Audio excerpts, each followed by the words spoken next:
Amen. Gloire à Dieu. Vous êtes toujours là? Je suis content d'être content ce matin.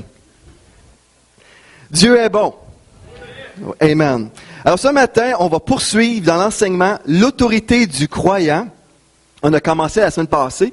Et la semaine passée, on a donné vraiment beaucoup de matériel. On a donné beaucoup de versets pour vous établir vraiment, que vous puissiez avoir une fondation sûre et certaine et que votre foi soit non fondée sur mes paroles, mais sur la parole de Dieu. Et on a passé beaucoup de temps. Et là, cette semaine, par la grâce de Dieu, je vais donner moins de versets et ça va être plus léger. C'est ça que j'ai dit à ma femme. J'ai dit, ça va être plus léger, là. OK? Mais je peux pas vous promettre rien.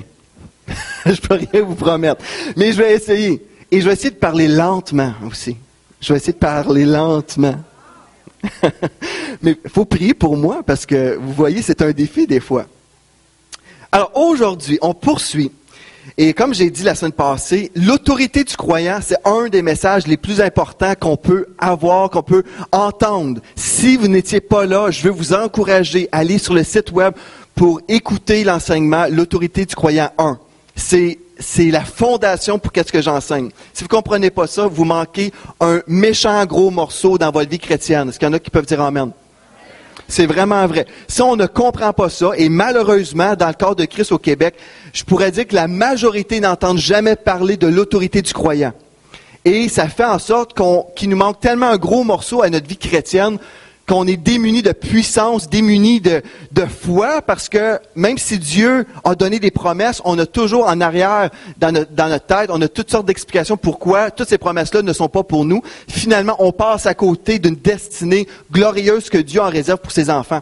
Alors, je veux vous encourager à aller écouter ce message-là, c'est super important. Parce qu'aujourd'hui, je ne pourrais pas le reprêcher. Je ne pourrais pas le reprêcher parce que ça serait long. Hein? Puis on n'a pas 2 heures devant nous. Alors aujourd'hui, on va poursuivre dans l'autorité du croyant, mais avant d'aller plus loin, on va prier. Amen. Père éternel, je veux te remercier encore une fois pour ta parole. Et je veux te remercier également, Seigneur, pour ton Saint-Esprit qui nous enseigne toute la vérité, qui nous conduit, Seigneur Dieu, dans ta vérité, dans ta lumière. Et je te remercie aujourd'hui que les pensées sont rendues captives à ton obéissance. Seigneur, aujourd'hui, on prend la décision, on est engagé spirituellement à recevoir de toi. Seigneur, je cède ma bouche, Seigneur. Remplis ma bouche de tes paroles, Seigneur Dieu. Que les captifs soient libérés aujourd'hui au nom de Jésus, que des vies soient transformées, que les chrétiens qui ont besoin d'entrer dans une nouvelle saison, qui puissent aujourd'hui entrer dans cette nouvelle saison au nom de Jésus. Amen. Amen. En fait, tout le monde a besoin d'entrer dans une nouvelle saison parce que Dieu veut faire des nouvelles choses dans nos vies. Amen. Alors ce matin, que je vais faire, je vais vous donner quelques passages de la semaine passée pour vous donner un fondement de base. OK? On va aller ensemble dans Éphésiens chapitre 1. Éphésiens chapitre 1 et le verset 20 à 23. On a parlé certainement de la crucifixion du Seigneur Jésus. On a compris que le Seigneur Jésus est venu sur la terre pour racheter l'être humain de la malédiction. On a parlé de ça, Galates 3, verset 13. Et on a compris que Dieu, quand il avait créé Adam et Ève, il avait créé Adam avec l'autorité de dominer sur la terre. Genèse 1, verset 26. Donc, il avait donné cette autorité-là.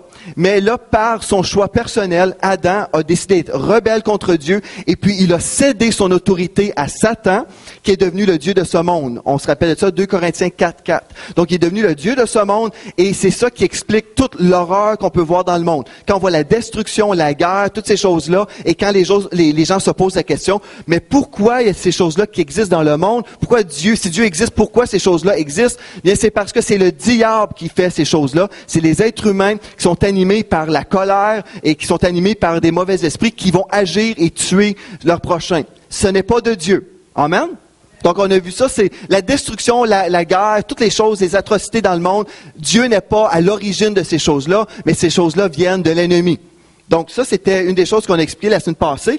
Par la suite, Dieu, dans son amour, n'a pas dit « Ok, je vais laisser l'être humain comme ça, dans plein de problèmes, et sous la domination de Satan », parce qu'on a compris, Adam avait cédé cette autorité, cette dominion, il avait cédé à Satan, mais Jésus est venu dans la personne, sur cette terre, il est venu en personne, et puis il est venu vivre la vie parfaite pour recevoir par la suite notre punition que l'on méritait, Par la suite, le Seigneur Jésus est allé mourir sur la croix et on comprend par là que tout pleinement payé pour notre dette de péché et les péchés du monde ont été sur lui.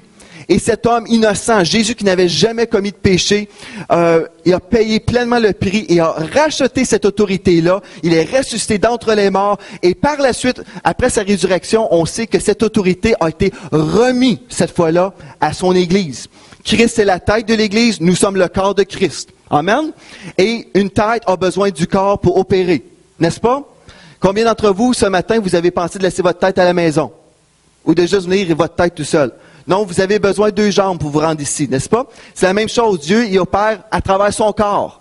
Donc, le corps de Christ et les mains du corps de Christ, sont vraiment les instruments que le Seigneur va utiliser pour rejoindre les gens perdus. Donc, c'est pour ça que Dieu nous dit, allez par tout le monde et prêchez, priez pour les malades, faites ceci, faites cela. C'est toujours la responsabilité, revient à son Église. Et c'est ça qu'on a vu la semaine passée pendant 1 heure. Donc ça, je vous donne ça en survol. Et maintenant, je vais vous lire quelques versets juste pour appuyer les choses que j'ai expliquées là. Donc, dans Éphésiens chapitre 1, versets 20 à 23, ça dit, il a déployé en Christ, en le ressuscitant des morts et en le faisant asseoir à sa droite dans les lieux célestes, au-dessus de toute domination, de toute autorité, de toute puissance, de toute dignité et de tout nom qui peut se nommer, non seulement dans les siècles présents, mais encore dans les siècles à venir. Il a tout mis sous ses pieds et il a donné pour chef suprême à l'Église, qui est son corps, la plénitude de celui qui remplit tout en tous. Donc ici, on voit que le Seigneur Jésus, quand il a payé la dette du péché, il a payé pleinement et puis il a repris toute l'autorité que l'être humain avait perdue. Amen? Vous avez compris ça? Dans Matthieu 28, 18, Jésus a dit, « Tout pouvoir m'a été donné dans le ciel et sur la terre. » Et le mot « pouvoir », c'est le mot dans le grec « exousia » et qui veut dire « autorité ». Toute autorité m'a été donnée dans le ciel et sur la terre. Et par la suite, nous voyons dans Éphésiens 3, verset 10, dans la Bible du Sommeur, par cette mise en lumière, les autorités et les puissances dans le monde céleste peuvent connaître, par le moyen de l'Église, les aspects infiniment variés de sa sagesse. Voyez, remarquez ici, c'est par son Église que toutes les puissances peuvent être exposées à la puissance de Dieu. Et dans Colossiens, chapitre 1 plutôt, verset 13, ça dit que Dieu nous a délivrés de la puissance des ténèbres et nous a transportés dans le royaume du Fils de son amour. Quand on lit ce texte-là, on va dans le grec, ça dit Dieu nous a délivrés de l'autorité ou la juridiction des ténèbres. Remarquez, pour l'enfant de Dieu, nous ne sommes plus gouvernés ou sous la domination de ce gouvernement des ténèbres.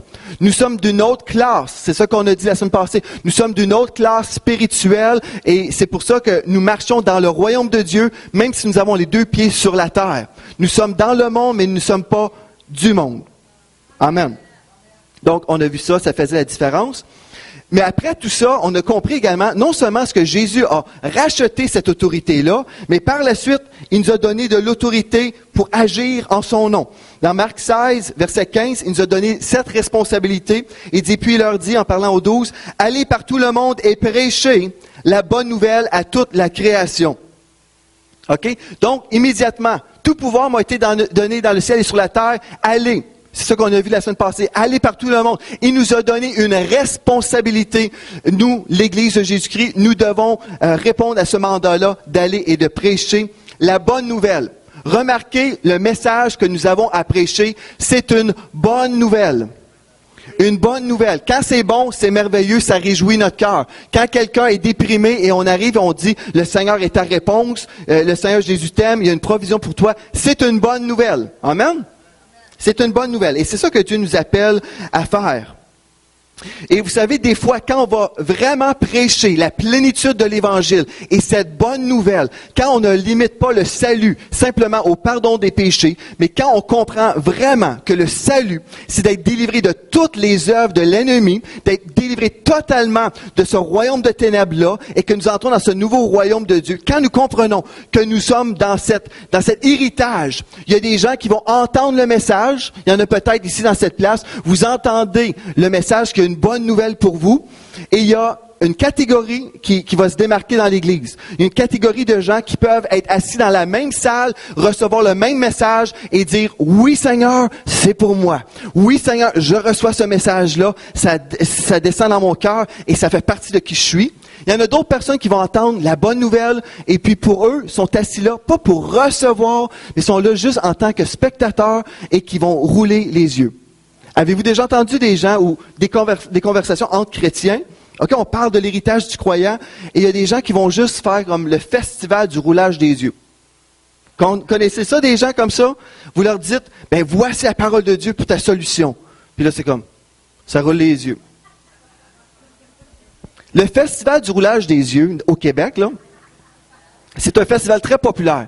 Je vais vous dire, savez-vous, là, vous vous êtes déplacé de chez vous. OK, vous auriez pu rester dans votre lit au chaud, là. Vous auriez pu prendre un chocolat chaud. En passant, vous pouvez faire ça avant de venir aussi. Là. Mais admettons, là, vous avez dit, moi, je reste chez nous. Aujourd'hui, j'ai le goût de relaxer, puis vraiment, je veux vivre ça mollo. OK? Vous restez chez vous. Et là, vous êtes chez vous, vous passez à côté d'une bénédiction, c'est sûr. Mais là, admettons, vous êtes là aujourd'hui. Vous avez décidé, moi, ce matin, je m'en vais recevoir de Dieu. Mais là, tant qu'à être ici, tant qu'à avoir pris votre auto à moins 20 aujourd'hui, puis vous rendre ici, qu'est-ce que ça vous donnerait de venir puis juste rouler vos yeux? Savez-vous, moi, je perds rien là-dedans.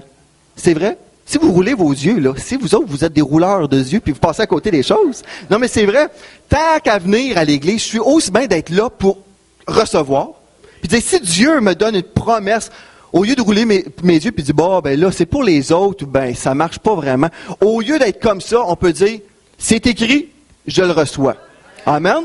Moi, je veux faire partie de la compagnie des gens qui sont assez simples d'esprit, qui vont croire Dieu. Moi, je suis un simple d'esprit. Ça paraît, hein? Je m'en ai dit, ça paraît pas, mais ça paraît. Moi, je suis assez simple. Je suis assez simple que je crois ce que Dieu dit. Je le crois. Puis ouais, mais je crois Dieu. Bon, l'une des choses, OK, il nous a donné l'autorité, mais là, on est appelé à gérer aussi l'autorité. Dans Éphésiens 4, verset 27, Éphésiens 4, verset 27, ça dit « Ne donnez pas accès au diable ». Parce que Dieu nous a remis l'autorité à son Église, mais c'est certain que si son Église ouvre les portes à l'ennemi, bien c'est plus la domination de Dieu ou le gouvernement de Dieu qui va vraiment être relâché à travers nos vies, mais c'est plutôt le règne de l'ennemi. Il y a des gens qui veulent tellement accueillir les inconvertis qu'ils deviennent comme les inconvertis. Savez-vous ça? C'est comme, on veut être accepté de tout le monde, on veut être cool, sauf que on va faire ci, on va faire ça, on va commencer à faire des compromis. Puis là, finalement, l'Église est remplie d'inconvertis, puis il n'y a pas un chat qui connaît Dieu. Ça, c'est pas la volonté de Dieu. Il y a des gens, s'il y a des gens qui sont offensés en venant ici et en entendant des choses, c'est soit qu'ils vont changer ou ils vont partir, mais l'Église changera pas pour devenir comme le monde. OK? Donc, on ne veut pas se laisser influencer par le monde. C'est le monde qui va changer en venant ici. Amen. Donc, on ne donne pas accès au diable. Et dans le français courant, ça dit, ne donnez pas au diable l'occasion de vous dominer. Ne donnez pas l'occasion au diable de vous dominer. Ça veut dire, on a la responsabilité d'empêcher le diable de nous dominer dans nos vies. La domination de l'ennemi, vous pourrez lire dans Deutéronome 28, la malédiction. Là-dedans, il y a la liste. Vous voulez voir comment être maudit, là? Méditez sur Deutéronome 28. Deuxième partie, là. Vous allez voir comment, je veux vraiment être maudit. Voici ce que vous devez faire. De l'autre côté, la première partie de Deutéronome 28, ça nous parle comment être béni. Moi, j'ai choisi la bénédiction. Je trouve ça plus cool, plus fun. Mais ça, c'est votre choix toujours. OK? Absolument. Mais là, ça me dit, ne donnez pas au diable l'occasion de vous dominer. Une des façons que l'ennemi va dominer les gens dans les églises, c'est pas nécessairement par les gros péchés. Une des façons qu'il va le faire, c'est simplement par l'incrédulité. C'est comme ça. On entend la parole de Dieu, et là, comme je disais, on roule les yeux. On ne croit pas. Et qu'est-ce que ça fait? Ça fait des églises remplies de gens religieux qui ne croient pas Dieu. C'est-tu fatigant? Ça, c'est juste des religieux qui sont là pour nous siphonner le jus de la vie, puis nous drainer. C'est vrai. Mais regardez, moi là, si je vais être un chrétien, là, je vais être un chrétien qui croit Dieu. Je vais être un croyant qui croit. Il y a trop de croyants qui ne croient pas, sont comme le monde, ils croient rien. On leur dit, moi je me souviens, il y a des années, j'avais reçu une parole de Dieu pour ma vie, qui a changé ma vie à cette époque-là. J'ai partagé ça avec une sœur dans le Seigneur, puis elle m'a regardé et elle a dit, tu crois que Dieu te parle vraiment? J'étais sous un choc, j'étais comme, une croyante qui ne croit pas. Puis là, je dis, ben, tu crois-tu dans telle chose? Non. Des croyants qui ne croient pas, il y en a plein. Mais ici, là, en passant, c'est une église où on croit Dieu. Ça donne que c'est comme ça que ça marche ici. Donc, si on est des extrémistes parce qu'on croit la Bible, merci de nous donner cette badge d'honneur-là. On est extrêmement convaincus que Dieu est plus intelligent que nous. Puis qu'est-ce que Dieu dit, c'est vrai. Amen. Donc, on ne donne pas d'occasion à Satan dans cette église à nous dominer par la tradition, par l'incrédulité. Si vous ne croyez pas Dieu, ben, restez dans votre incrédulité, mais venez pas tout saler la foi des autres. Amen? Amen. C'est ça qu'on veut. On veut croire Dieu. Et dans 1 Pierre 5,8, ça dit, soyez sobres. Là, Dieu nous dit, c'est à vous, là. Soyez sobres, veillez. Votre adversaire, le diable, rôde comme un lion rugissant, cherchant qui il dévorera. Résistez-lui avec une foi ferme. Ça veut dire que comme on entend la parole de Dieu, comme on entend des enseignements sur l'autorité du croyant, l'ennemi va essayer de venir pendant que je prêche pour essayer de voler cette chose-là dans votre tête, dans votre esprit, pour vous dire, ben c'est pas pour toi, ça peut pas marcher. Mais là, la Bible dit, résistez-lui ferme. Okay? Résistez-lui avec une foi ferme. Ça dit dans la parole de Dieu. Puis j'ai fait une petite recherche, juste voir qu'est-ce que ça veut dire exactement, cette foi ferme-là. Et on voit dans le grec, c'est le mot pistis, qui veut dire par une conviction. Résistez-lui avec une conviction. Vous êtes convaincu que Dieu dit vrai. Amen? Donc, il faut être convaincu. Donc, la semaine passée, c'est ça qu'on vient de faire un survol. On a tout vu. L'autorité a été remise à l'Église. Et puis, par la suite, là, on doit comprendre, c'est bien beau d'avoir de l'autorité et que, oui, elle a été rachetée pour nous. Mais là, il faut savoir comment exercer cette autorité-là. Amen. Alors aujourd'hui, on va se pencher sur la question comment exercer cette autorité que le Seigneur Jésus nous a donnée. Alors, je vais vous inviter à tourner dans Luc 18, verset 8. Je peux vous dire, dans les jours dans lesquels nous vivons, les gens, on a beaucoup de gens dans nos églises, dans le monde, qui ne croient plus dans la parole de Dieu, qui ne croient plus dans les promesses de Dieu. Et je crois que dans le temps de la fin, on va voir ça de plus en plus. Alors nous, qu'est-ce qu'on doit faire? On doit faire attention, on doit veiller, comme on vient de lire, veiller sur nos pensées, veiller sur nos cœurs, veiller sur nos oreilles aussi, protéger nos oreilles, parce qu'on ne veut pas se remplir d'incrédulité, on ne veut pas entendre des messages qui vont nous dire pourquoi Dieu ne peut pas nous aider dans nos situations. OK? Et dans Luc 18, verset 8, ça dit, « Quand le Fils de l'homme viendra, en parlant du Seigneur Jésus, trouvera-t-il de la foi sur la terre? » Trouvera-t-il de la foi sur la terre? Et je sais que ça parle encore plus loin dans les jours à venir. Mais moi, je peux vous dire que dans ma vie personnelle, il va trouver la foi en moi. Amen. Et vous pouvez prendre cette décision-là aujourd'hui et dire, moi, je veux être une personne de foi. L'autorité que le Seigneur nous a donnée, ok, cette autorité-là, elle est exercée par la parole de foi. Par la parole de foi. Et c'est ça qu'on va voir ensemble.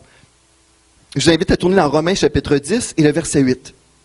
Romains chapitre 10 et le verset 8. Aujourd'hui, on va parler de la foi, on va parler de la parole de foi que le Seigneur nous a donnée. Ce n'est pas un mouvement d'église. Oui, dans les années 70, je peux vous expliquer un petit peu d'histoire. Il y a eu des gens, on peut dire pentecôtisants, dans le milieu pentecôtiste, okay, qui ont eu soif de retourner à la parole de Dieu d'une façon nouvelle. Dans le monde chrétien évangélique, souvent, les commentaires que j'ai entendus des croyants, on entend dire, bien chez les baptistes, eux, ils ont vraiment là, l'enseignement, sont bons dans l'enseignement. Chez les pentecôtistes, beaucoup d'émotions. Avez-vous déjà entendu ça, quelqu'un? Là-bas, c'est les émotions. Chez les baptistes, c'est vraiment la parole. Et puis, mais tout ça pour vous dire, moi, je donne pas raison à ni un ni l'autre, là, parce que même si on a la parole, si c'est pas bonne, si l'enseignement est pas bon, ça donne pas grand-chose non plus. Et puis de l'autre côté, si on a juste des émotions, c'est pas bon non plus. Alors, qu'est-ce qu'on veut? C'est être dans la parole et dans l'esprit. Et dans les années 70, il y a eu, même avant 50, 60, 70, il y a eu un mouvement de gens qui avaient vécu l'expérience de la Pentecôte, qui avaient reçu une plénitude dans l'Esprit de Dieu, mais en même temps, c'était des gens qui aimaient la parole de Dieu. Puis on dit, nous, on veut être ancrés dans la parole de Dieu. On ne veut pas être guidés par les émotions. Alors, si on peut nous identifier dans quel courant d'église qu'on est, il y a des gens, des fois, qui nous disent, êtes-vous pentecôtiste, êtes-vous baptiste, vous êtes quoi, vous autres? On est des chrétiens, OK? Mais vous faire comprendre quand même, des fois, juste pour vous aider à vous établir, vous identifier, on peut dire, on est des gens d'une parole de foi, où nous prêchons la foi et où on veut l'Esprit de Dieu, oui, dans l'équilibre, l'Esprit de Dieu, absolument, mais toujours que toutes les choses qu'on reçoit, qu'elles soient vraiment ancrées dans la parole de Dieu. Il faut que ça soit biblique. C'est ça. Vous êtes dans une église où on est ouvert aux choses de l'esprit et on est fermé aux choses de la chair. Des bizarreries, on n'en veut pas. Amen? Des bizarreries, j'en veux pas des bizarreries. Je veux s'il y a des choses vraiment de l'esprit de Dieu, puis ça peut s'adonner que c'est bizarre peut-être pour nos yeux naturels, ben il va y avoir un fruit extraordinaire qui va se passer par la suite. Donc on est ouvert, on n'est pas fermé, mais on veut les choses vraiment dans l'esprit de Dieu et biblique. Comprenez-vous? Donc une église de parole de foi où la parole de foi est relâchée et crue. Et ça donne que c'est ça que l'apôtre Paul prêchait. Dans Romains chapitre 10 et le verset 8, « Que dit-elle donc? La parole est près de toi, dans ta bouche et dans ton cœur. Or, c'est la parole de la foi que nous prêchons. » Si l'apôtre Paul a prêché la parole de foi, bien moi aussi je suis capable de faire pareil. Amen. Je trouve que c'est une bonne personne, une bonne référence. Je vais le relire. Que dit-elle donc? La parole est près de toi, dans ta bouche et dans ton cœur. Or, c'est la parole de la foi que nous prêchons. Amen. Et là, par la suite, dans Romains 10, 17, ça dit, la foi vient de ce qu'on entend, et ce qu'on entend vient de la parole de Christ. Donc, qu'est-ce que ça veut dire? Si la source de notre foi, c'est ce que nous allons entendre. Si nous voulons entendre la parole de Dieu qui va changer nos vies, qui va nous remplir pour qu'on puisse vraiment croire pour l'impossible dans nos vies, bien, on doit être connecté à la source de Dieu. Et c'est la parole qui va changer nos vies. C'est la parole de Dieu qui va nous bâtir la foi pour croire dans le surnaturel. Cependant, vous pouvez passer votre semaine à écouter des livres, ou à lire des livres plutôt, ou d'écouter des choses, même sur la science, des choses peut-être qui sont contraires aux Écritures, mais si vous remplissez toujours des choses qui sont contraires aux Écritures, votre foi va vraiment être développée pour ces choses-là. Mais si vous vous exposez à la parole de Dieu, votre foi va être bâtie pour croire pour les choses que vous avez besoin dans vos vies, dans la foi du Seigneur. Et dans Hébreux 11, verset 6, Hébreux 11, verset 6, un autre texte concernant la foi, ça dit, « Sans la foi, il est impossible de lui être agréable. Car il faut que celui qui s'approche de Dieu croit que Dieu existe et qu'il est le rémunérateur de ceux qui le cherchent. Si vous voulez marcher dans l'autorité que le Seigneur Jésus nous a donnée, vous devez premièrement être une personne de foi. » C'est pas compliqué, hein, c'est pas trop compliqué, mais vous devez être une personne de foi. Puis j'aime vraiment ce texte-là parce que ça dit, bon, il est impossible de lui être agréable. Si vous êtes un chrétien puis vous êtes toujours dans le doute, Dieu n'est pas content avec vous.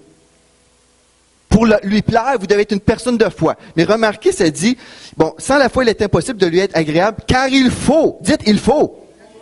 Il faut que celui qui s'approche de Dieu croit que Dieu existe. Savez-vous, ça c'est notre problème. On a trop de personnes qui croient que Dieu existe. Dieu est capable de faire des choses. Dieu a fait des choses dans le passé. Mais il nous manque la deuxième portion de ce verset-là. On croit que Dieu existe, puis ça vient de s'éteindre là.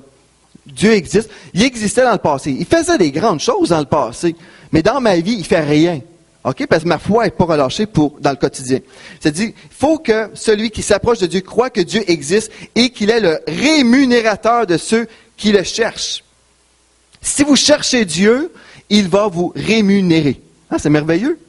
Il va vous bénir en retour. Ça, c'est là où on a vraiment, où on a vécu des échecs.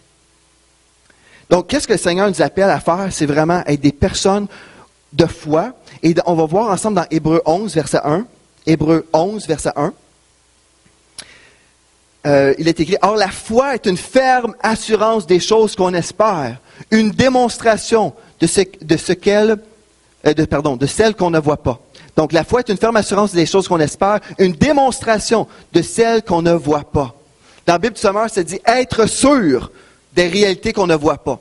Ça, c'est une personne de foi. Si Dieu le dit, je suis sûr.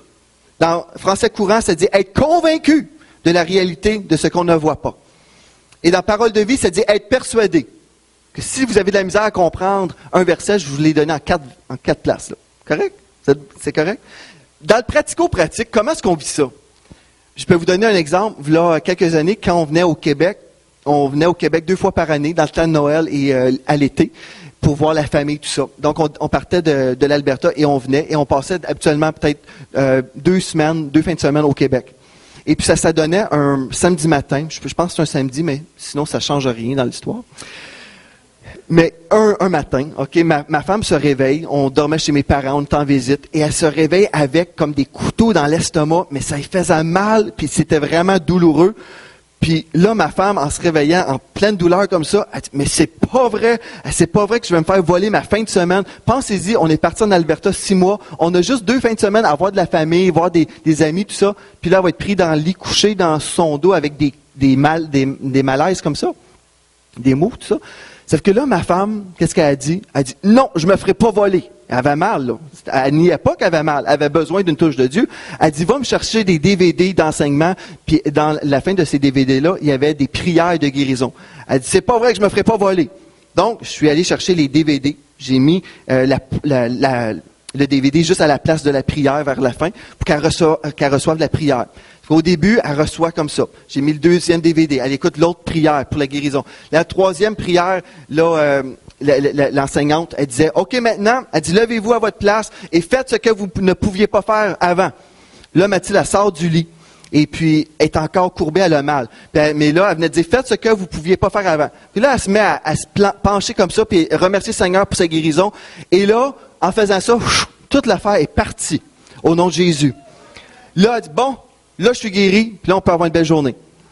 Mais savez-vous, ça a pris une décision que Mathilde, c'était la police, puis elle dit au diable, non, tu m'auras pas, par ces meurtrisseurs, j'ai été guéri, puis tu vas te tasser de ma vie, tu vas pas venir ruiner ma fin de semaine.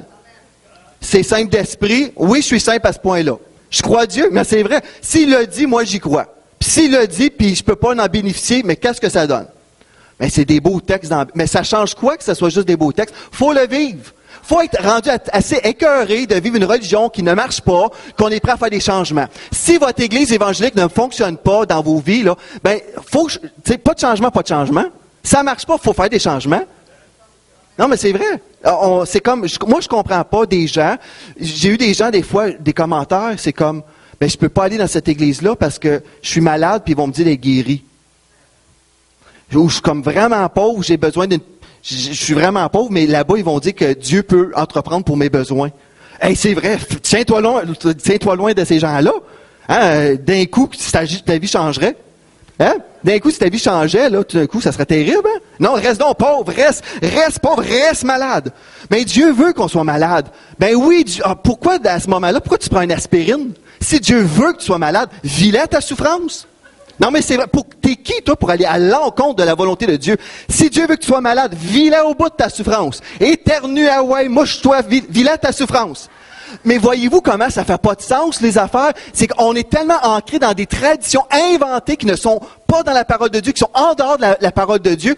Puis on se fait voler carrément tout ce que Dieu nous donne en héritage. Il dit, voici, je vous donne ça en héritage. Puis nous autres, à cause, on a cru des mensonges, on a passé à côté de l'autorité que Dieu nous donnait. Puis, mais savez-vous, on peut dire, hey, c'est assez diable, va-t'en de chez nous. Moi, là, dans ma famille, ça va être de la santé divine. C'est ça que je reçois, c'est ça que c'est écrit dans la parole, c'est ça que je vais croire. Amen. Donc, c'est ça qu'on a besoin d'être renouvelé dans nos pensées à ce niveau-là. Donc, ma femme a eu une belle fin de semaine. On a eu du bon temps. Puis, il n'y a pas personne qui nous posait la question, comment va Mathilde? Est-ce qu'elle est malade? Personne ne pouvait le savoir parce qu'elle avait reçu la part de Dieu. Moi, il y a un autre temps, je sentais comme des symptômes. Savez-vous, même si on est un enfant de Dieu, ça ne veut pas dire que l'ennemi ne viendra pas essayer de nous attaquer. Mais souvent, qu'est-ce qui se passe? On a des symptômes qui viennent, puis là, bon, je commence à avoir une grippe, je rentre dans une bulle de microbes. Ah, je vais aller mettre en pyjama, là. Là, je m'en vais, je me couche dans mon lit. OK, les symptômes, allez, c'est le party, allez-y. Non, mais c'est vrai. Mais savez-vous, qu'est-ce qu'on peut faire? On file pas bien. Ben là, que j'ai fait, moi, j'ai pris un CD de guérison divine, juste des CD. Parce que la parole de Dieu nous dit, OK, dans Proverbe 4, 20 à 23, ça nous dit que la parole de Dieu est la vie pour tout notre corps. Alors, j'étais couché là, j'ai écouté. Puis j'ai dit, merci Seigneur Dieu, je reçois ta guérison. C'est juste comme une grippe qui s'en venait, quelque chose comme ça. Et littéralement, j'ai ressenti la présence de Dieu venir sur moi et la faire partir. Je me suis dit, là, je me sens pas mal mieux. Amen. Mais savez-vous, j'ai rencontré quelqu'un récemment. Je dis, bonjour, ça va bien? Il me dit, tu veux t'entendre la vérité? Là, pendant 30 secondes, c'est un chrétien, là. OK, un chrétien. Là, je me suis dit, OK, ben moi, la vérité, ça serait la parole de Dieu, la vérité. J'ai dit, oui, je vais entendre la vérité, toujours, je vais entendre la vérité. Je suis super malade. Non, ça, c'est pas la vérité, ça, c'est ta réalité. Mais ta réalité peut changer par la vérité de la parole de Dieu. Mais voyez-vous, on se voit tellement comme on est les victimes, puis le diable, il peut faire qu'est-ce qu'il veut avec nous, on n'a rien à dire, on est des tapis couchés à terre, puis ah ouais, il fallait ton party.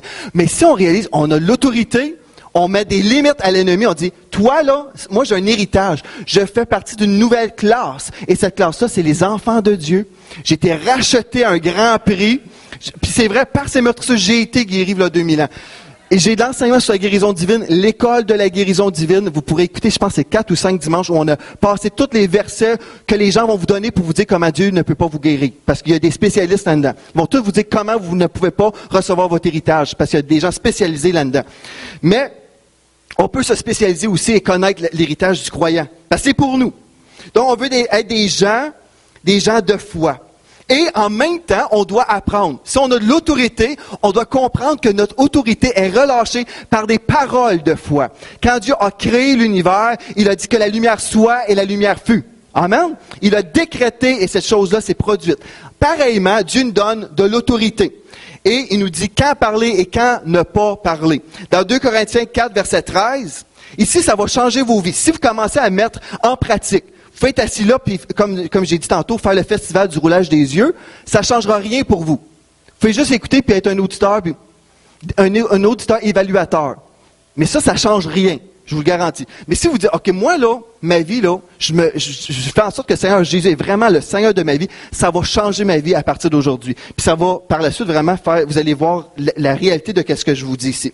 Dans 2 Corinthiens 4, verset 13, l'apôtre Paul dit, « Et comme nous avons le même esprit de foi qui est exprimé dans cette parole de l'Écriture, j'ai cru, c'est pourquoi j'ai parlé. Nous aussi, nous croyons, et c'est pour cela que nous parlons. » Voyez-vous, quand on parle, là, on devrait parler des paroles de foi. J'ai cru, c'est pour ça que j'ai parlé. C'est l'inverse souvent dans nos églises. On ne croit pas, c'est pour ça qu'on parle. On ne croit rien, c'est pour ça qu'on parle. On s'entend parler, puis on s'entend chigner, puis il y a ci, puis ça, puis... Mais moi, qu'est-ce qui me bénit, là? C'est-à-dire, et comme nous avons le même esprit de foi, on a besoin d'être entouré avec des gens qui ont un esprit de foi en dedans d'eux. Il y a des gens, c'est un esprit de doute. Tout ce que vous entendez de leur bouche, c'est tout le temps comment Dieu ne peut pas faire ci, puis comment ça va aller de pire en pire dans vos vies. Il y a des esprits de doute, mais qu'est-ce qu'on veut? C'est être entouré avec des gens avec un esprit de foi, comme l'apôtre Paul il dit. Comme nous avons le même esprit de foi qui est exprimé dans cette parole de l'Écriture. J'ai cru, c'est pourquoi j'ai parlé. Nous aussi, nous croyons, et c'est pour cela que nous parlons. Vous savez, des fois, on entend des messages, et moi, je me souviens, j'entendais des messages prêchés. Il y avait un prédicateur, il disait, « Semblerait-il que peut-être Dieu veut ci. Semblerait-il peut-être Dieu veut cela. Semblerait-il, je ne suis pas sûr, là, mais certains théologiens disent ça, certains théologiens disent ça, certains théologiens disent ça. » Et là, on sort de l'Église, et on dit, « Certains théologiens disent plein d'affaires, puis je ne sais pas quoi croire, parce que... » C'est vraiment mélangeant.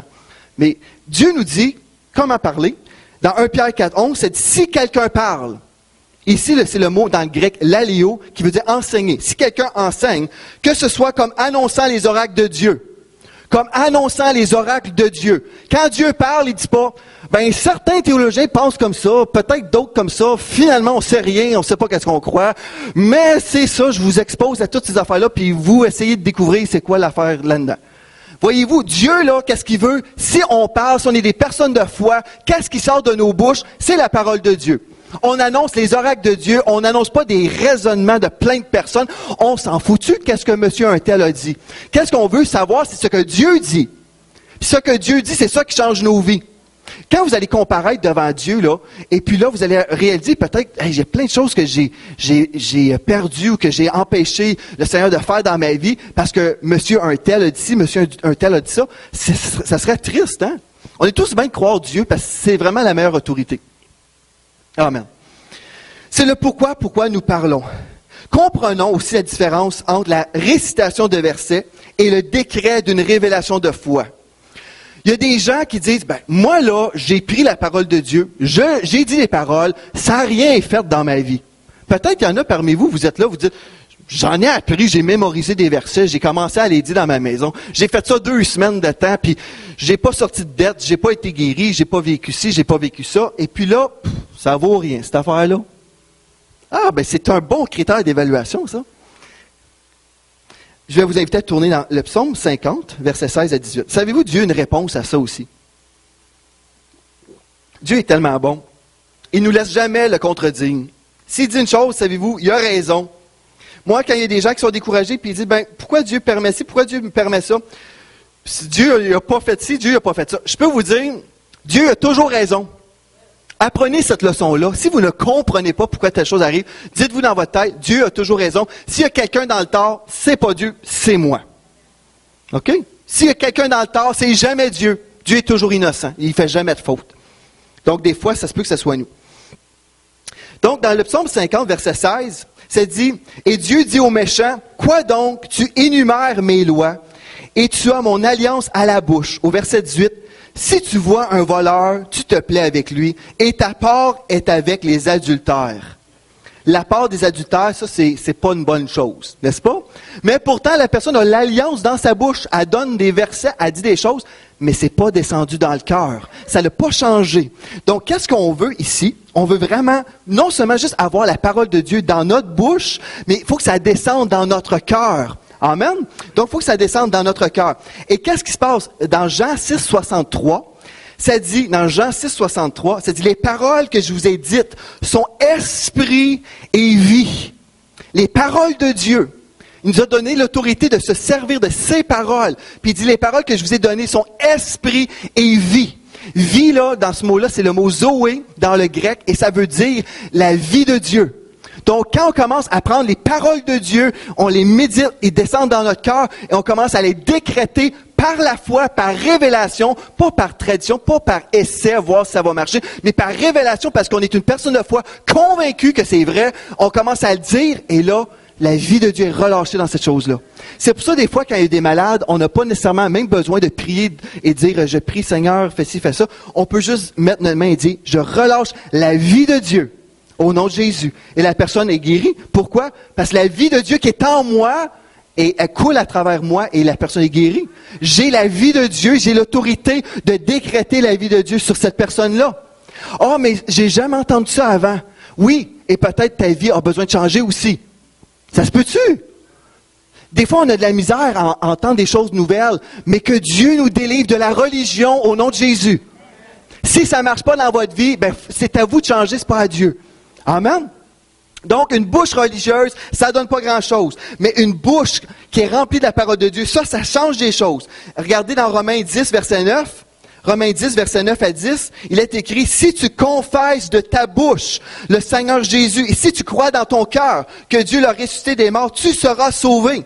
Car c'est en croyant du cœur qu'on parvient à la justice, et c'est en confessant de la bouche qu'on parvient au salut. » Comme j'ai dit tantôt, le salut, c'est plus que d'être pardonné nos péchés. Le salut nous parle de l'héritage du croyant. Vous pourrez lire dans le psaume 103, l'héritage du croyant, c'est d'être délivré de toutes les œuvres de Satan. La Bible nous dit que la clé, c'est en confessant de la bouche que vous allez parvenir au salut. En confessant de la bouche. Si vous confessez toujours votre réalité, vous allez vivre dans votre réalité. Si vous confessez la vérité de la parole de Dieu, la réalité dans le naturel doit changer. Parce que le spirituel est supérieur au naturel. Nous, on est gouvernés trop souvent par le naturel et on se laisse influencer par le naturel, pensant que le naturel est plus puissant que le spirituel. Mais on a besoin de la révélation que si Dieu l'a dit, ces paroles de Dieu qui sont dans ma bouche sont des contenants de la puissance de Dieu pour changer ma vie. Amen. C'est ce que Dieu nous dit. C'est une clé. Le Proverbe 4, verset 20 à 23, vous pourrez le lire à la maison, nous parlant justement au niveau de la guérison divine, l'impact de la parole. Il y avait une femme que j'ai connue, elle était dans une maladie, la fibrose kystique, je pense. Elle était tellement malade, mais elle voulait se rendre à l'église parce qu'elle savait que c'était là qu'elle était pour recevoir sa guérison. Elle arrivait à l'église et puis elle pouvait même pas s'asseoir tellement qu'elle était malade. Donc elle était couchée sur les bancs à l'église. Et puis juste le fait d'entendre la parole de Dieu, et à la maison aussi, elle écoutait des CD de guérison divine. Finalement, elle était même rendue aveugle. Mais elle croyait, elle dit, Seigneur, je reçois. Et là, à force d'être exposée à la parole de Dieu, comme c'est écrit dans Proverbe 4, 20 à 23, là, elle a été guérie. Les symptômes ont disparu. Elle a été totalement restaurée. Dieu a changé sa vie. Et elle et son mari sont devenus des prédicateurs. Et là, ils prêchent, ils ont un grand ministère. Mais ça a pris un peu de violence. Des gens de foi. Des gens de foi qui vont pas se laisser gouverner par le naturel. Ils vont dire, moi, je vais m'attacher aux promesses de Dieu. Je vais y croire jusqu'à temps que ça se réalise dans ma vie. La garantie de sa parole. Dans Ésaïe 55, verset 11. Ésaïe 55, verset 11. Ainsi, en est-il de ma parole qui sort de ma bouche? Voyez-vous, Dieu le dit lui-même. Elle ne retourne point à moi sans effet, sans avoir exécuté ma volonté et accompli mes desseins. Amen. Je vais relire. Ainsi en est-il de ma parole qui sort de ma bouche. Elle ne retourne point à moi sans effet, sans avoir exécuté ma volonté et accompli mes desseins. Vous vous dites, oui, mais comment est-ce qu'on peut connaître la volonté de Dieu? Savez-vous, si vous voulez exercer l'autorité de Dieu dans vos vies et dans votre environnement, tout ça, vous avez le devoir de connaître la volonté de Dieu. C'est votre responsabilité de découvrir ce que votre patron veut dans votre vie. Si vous allez travailler, j'imagine, vous demandez à votre patron qu'est-ce qu'il veut, n'est-ce pas?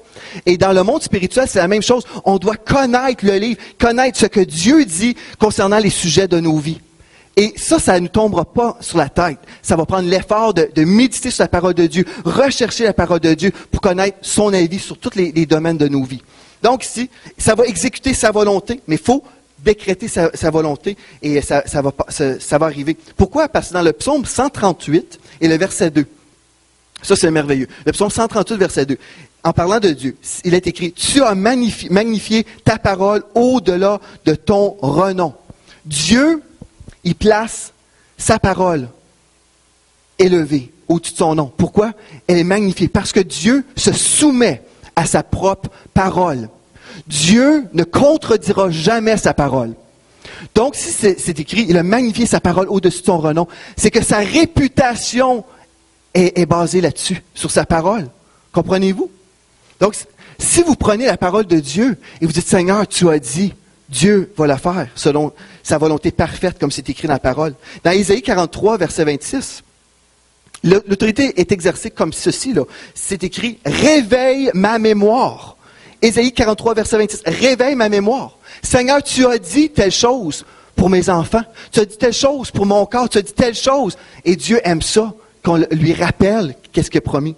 Et dans Jean 15, verset 7, ça dit, « Si vous demeurez en moi et que mes paroles demeurent en vous, demandez ce que vous voudrez et cela vous sera accordé. » Si vous dites, c'est pas une réalité dans ma vie, mais une des choses qu'on doit faire, si vous demeurez en moi et mes paroles demeurent en vous, c'est là la clé, que ces paroles demeurent en nous. Ces paroles demeurent en nous. Vous demanderez ce que vous voudrez et cela vous sera accordé. Mais pourquoi? C'est parce que c'est la parole de Dieu qui va sortir de notre bouche et ça donne que sa parole et Dieu sont en accord. Donc, c'est sûr que ça va se produire. Comprenez-vous ce matin? Matthieu 21, 22. Tout ce que vous demanderez avec foi, par la prière, vous le recevrez. Remarquez, mais ça c'est extrémiste. Tout ce que vous demanderez avec foi, par la prière, vous le recevrez. Mais moi, j'ai prié, ça ne s'est pas produit. Ça ne doit pas être la volonté de Dieu. Mais comment ça, tu pries des choses qui ne sont pas selon sa volonté? Priez donc quelque chose que vous savez, c'est sa volonté. Prenez une promesse. Seigneur, tu l'as dit. Seigneur, c'est ta volonté. J'y crois. C'est pas la présomption. C'est de croire la parole, la promesse là, qui est là pour vous. Là, vous priez. Vous dites, Seigneur, tu as dit telle chose. Tu as dit telle chose. Je la demande avec foi. Je m'attends de recevoir. Parce que dans Marc 11, 24, c'est pourquoi je vous dis, tout ce que vous demanderez en priant, croyez que vous l'avez reçu et vous le verrez s'accomplir. Voyez-vous, quand on prie la parole de Dieu, on prie la volonté parfaite de Dieu. Donc Dieu, lui, il se réjouit parce que ça donne que Dieu veut exaucer nos prières. Des fois, on a l'attitude ou la pensée que Dieu, là, c'est comme notre Père Céleste au ciel, mais il a les bras croisés, puis il s'attend qu'on va le supplier, puis on veut vraiment comme ça, Seigneur, s'il te plaît, pitié, fais quelque chose. Non, notre Père Céleste, c'est un Père rempli d'amour. C'est un Père qui veut répondre aux besoins de ses enfants. C'est le cœur de Dieu pour vous aujourd'hui, ce matin. Le cœur du Père, il veut avoir cette communion avec vous dans la prière. Il veut répondre et il vous dit comment il va répondre. Et c'est super facile. Dieu, voyez-vous, c'est un Dieu d'ordre. C'est un Dieu d'autorité. Il avait délégué de l'autorité à Adam. Il a respecté ça. Adam a donné l'autorité à Satan. Il a respecté ça. Et il a dû même, Dieu, se soumettre lui-même à ses propres lois. Donc, il s'est incarné dans la personne de Jésus-Christ pour payer le prix parce que Dieu suit toujours l'ordre. Pareillement, Dieu va suivre l'ordre de la parole. S'il dit comment prier, il va suivre cet ordre-là. Puis vous dites, ouais, mais j'ai crié, j'ai fait ci, j'ai fait ça, j'ai pleuré. Savez-vous, Dieu il répond avec ordre. Il répond selon sa parole. Amen? C'est rien de trop compliqué. Dieu répond avec ordre. Et dans le psaume 103, je vais vous inviter à tourner là. Le psaume 103 et au verset 20. Je vais vous donner un petit peu de pratique dans ma vie personnelle, comment j'ai vécu ça. Le psaume 103 et le verset 20.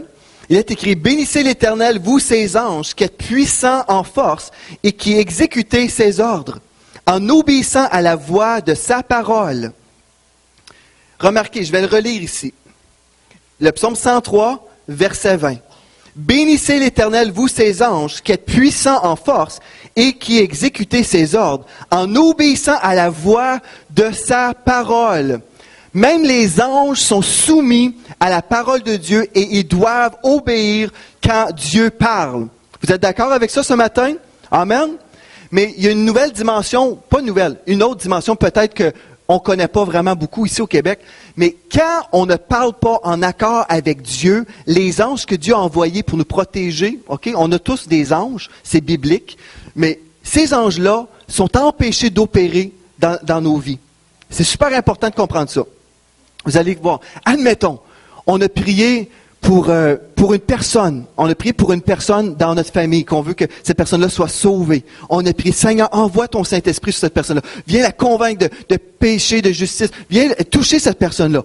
Donc, on prie, on relâche des paroles de foi pendant un moment. Ça, c'est merveilleux. Dieu peut vraiment envoyer son esprit et Dieu peut même envoyer ses anges pour dispatcher des choses, protéger la personne, pour que la personne entende au bon moment. Dieu peut s'organiser avec les détails pour rejoindre cette personne-là. Amen?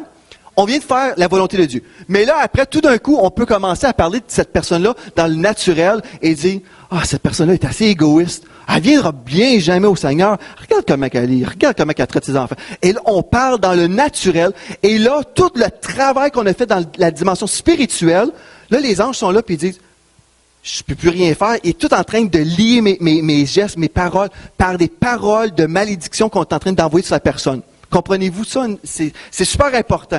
Moi, j'ai déjà expliqué ça, mais pour les nouvelles personnes, je peux vous dire, j'étais dans une conférence à Montréal. J'habitais à ce moment-là en Alberta, mais je m'emmenais à Montréal pour une conférence. Et dans ma chambre d'hôtel, vous savez, il y a toutes sortes de choses qui se passent là, et c'est pas toujours béni. Alors moi, en arrivant dans cette chambre d'hôtel-là, j'ai dit une simple prière. J'ai dit, Seigneur, je prie vraiment que cette place devienne ta demeure. Je veux vraiment comme dormir bien et tout ça. Je pense que c'est mon héritage, c'est écrit. Je me couche et je m'endors en paix, car toi seul, ô Éternel, tu me donnes la sécurité dans ma demeure. Donc, c'est une promesse de Dieu. Moi, j'ai le droit de bien dormir chaque soir de ma vie. C'est mon héritage. Même quand je suis à l'hôtel. OK? Donc, j'arrive à l'hôtel, je bénis ma chambre. Et en me couchant, j'ai fermé les lumières. Il faisait noir. Hein, absolument, quand on ferme les lumières. J'étais couché puis j'ai dit, merci Seigneur Dieu pour ta présence aujourd'hui. Je te remercie Jésus parce que tu m'as protégé. Et je veux te remercier parce que Seigneur, je sais que tu as envoyé des anges pour me protéger. Et le moment que j'ai dit merci Seigneur pour tes anges, j'ai vu 2 ombres noires quitter la chambre d'hôtel. C'était vraiment particulier. J'ai vu comme, mais sortir comme ça. Puis j'avais jamais vu une chose semblable, là. C'était 2 comme nuages noirs, mais plus noirs que la noirceur dans laquelle j'étais. C'était vraiment... Aïe, aïe, au début, j'étais comme, c'est quoi cette affaire-là?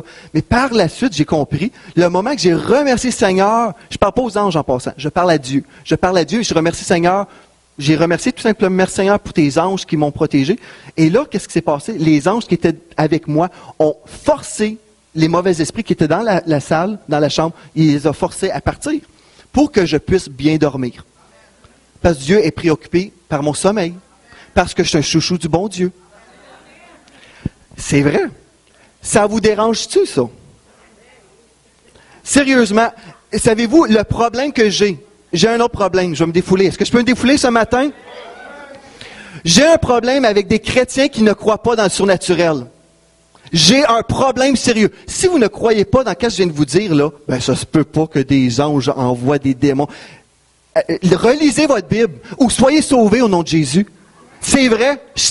Savez-vous, des chrétiens qui ne croient pas dans le surnaturel, vous faites une mauvaise publicité pour le corps de Christ. Les gens de l'extérieur qui se tournent vers Jojo Savard et qui en vivent des choses surnaturelles, ils arrivent dans nos églises puis on croit pas là-dedans.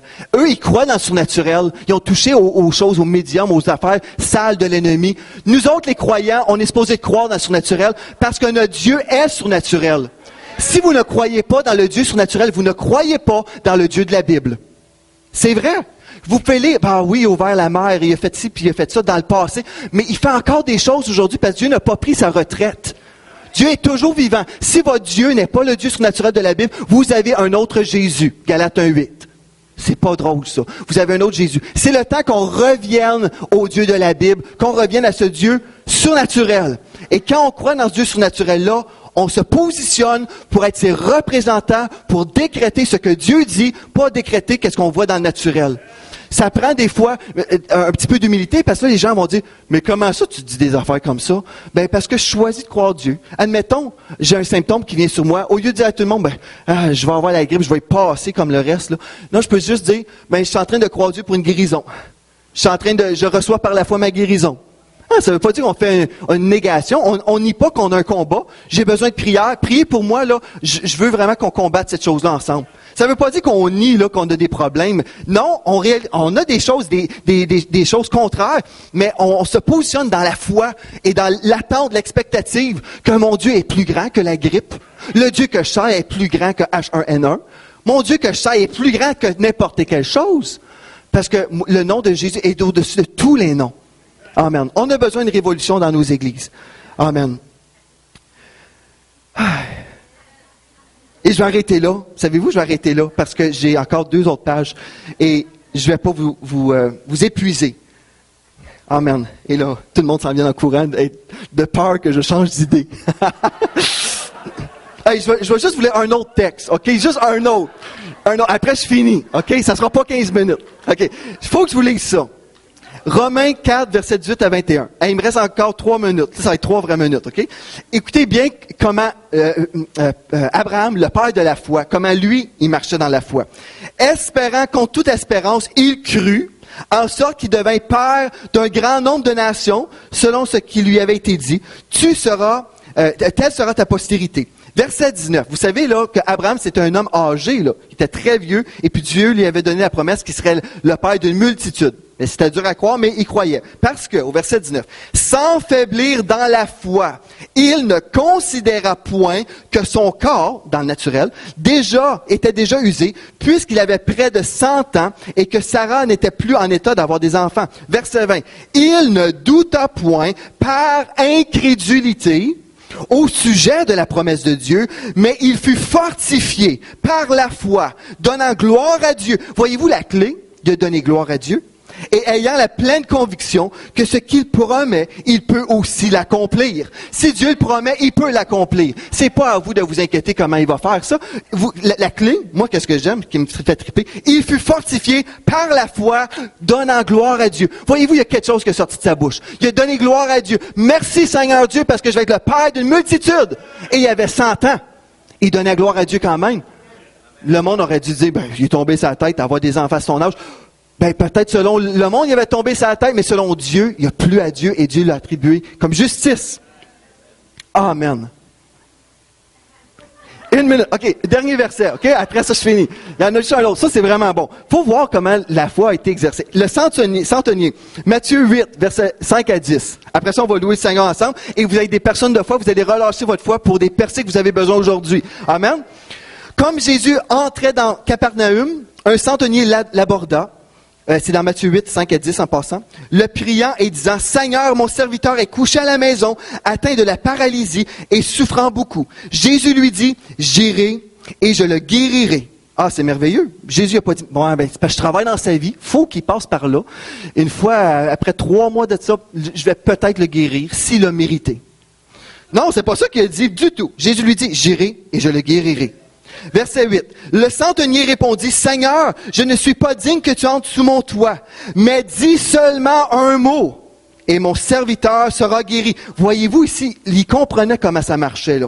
Car moi, qui suis soumis à des supérieurs, j'ai des soldats sous mes ordres. Et je dis à l'un, va, et il va, à l'autre, viens, et il vient, et à mon serviteur, fais cela, et il le fait. Après l'avoir entendu, Jésus fut dans l'étonnement, et il dit à ceux qui le suivaient, je vous le dis en vérité, même en Israël, même parmi les Juifs, je n'ai pas trouvé une aussi grande foi. Pourquoi? Parce qu'il avait compris le principe de l'autorité déléguée. Il avait compris comment ça fonctionnait. Et nous, on est juste dans notre deuxième prédication sur l'autorité du croyant, mais je crois qu'on est en train de déraciner les choses qui ont été là pendant longtemps, et vous réalisez aujourd'hui que Dieu, qui est souverain, a délégué de l'autorité à son Église, et maintenant, c'est à nous, l'Église, de reprendre le territoire qui nous a été volé. C'est à nous d'être violents en esprit et être les policiers que Dieu nous appelle à être, et d'empêcher l'ennemi de faire ses ravages dans nos églises, dans nos vies personnelles et dans le Québec. Parce que Dieu veut sauver la francophonie, et on décrète sa volonté. On dit merci Seigneur parce que tu envoies des gens de la France pour venir nous aider, pour rejoindre la francophonie. Merci Seigneur Dieu parce que tu nous donnes les stratégies divines. Regardez, les BD, un séminaire pour BD. Seigneur, tu vas sauver des gens, tu vas former des gens pour rejoindre d'autres gens. On va faire des choses différentes, on s'en fout, c'est différent, mais on veut répondre à Dieu et prendre l'autorité et marcher dans l'appel que Dieu a pour nous. Et c'est ça que Dieu veut pour vous ce matin. Dites-vous amen à ça. Gloire à Dieu. Je vais inviter l'équipe de la louange. Hey, c'est pas si pire. Gloire à Dieu. Et on va traiter les choses sur vos têtes. Est-ce que c'est correct? C'est la parole de Dieu, c'est pas rien d'autre que ça. Le psaume 145, verset 8. L'Éternel est miséricordieux et compatissant, lent à la colère et plein de bonté. L'Éternel est bon envers tous, et ses compassions s'étendent sur toutes ses œuvres. Avez-vous besoin de plus de bonté ce matin?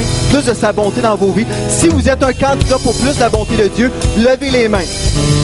Si vous êtes un candidat, juste ceux qui sont un candidat. Si vous êtes trop religieux pour lever vos mains, gardez vos mains très bas et mettez vos mains en dessous de vos fesses. Dans ma vie, levez vos mains. Et Seigneur Dieu, maintenant, je te remercie, Seigneur, pour ta parole. Je te remercie, Seigneur Dieu, que tu te révèles cette semaine, Seigneur, et tu magnifies ta parole dans la vie de mes frères et de mes sœurs, et qu'ils reçoivent une manifestation cette semaine de ta bonté. Merci de Seigneur Dieu que tu leur révèles, tu leur accordes, Seigneur, cette révélation de l'autorité qu'ils ont, Seigneur, que tu as payé tellement cher pour qu'on puisse l'avoir. Merci de bénir mes frères et mes sœurs qui reçoivent Seigneur Dieu, ce matin, je veux prier, Seigneur, pour chaque personne qui entend ce message. Oh Seigneur, je prie que ce message, cette semence, a pu tomber dans un bon terrain.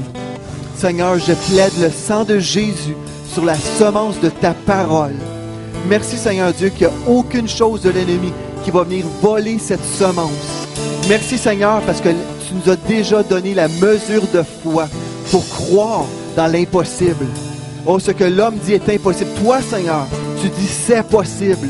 Seigneur, je prie Seigneur pour chaque personne. Je prie qu'on puisse voir un changement dans la vie des gens.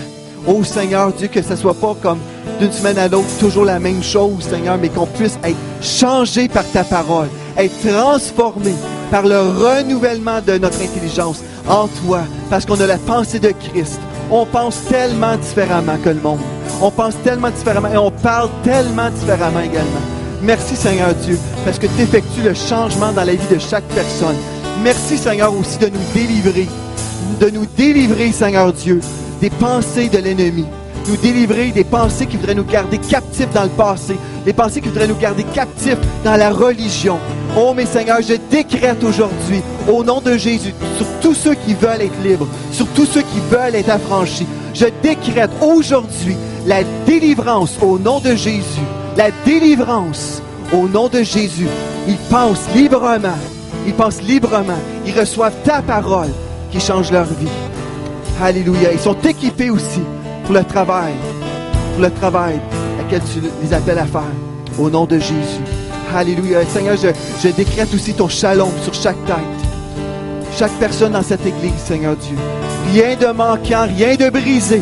J'appelle la restauration dans la vie, dans les ménages, dans les couples. Au nom de Jésus, j'appelle la restauration. Au nom de Jésus.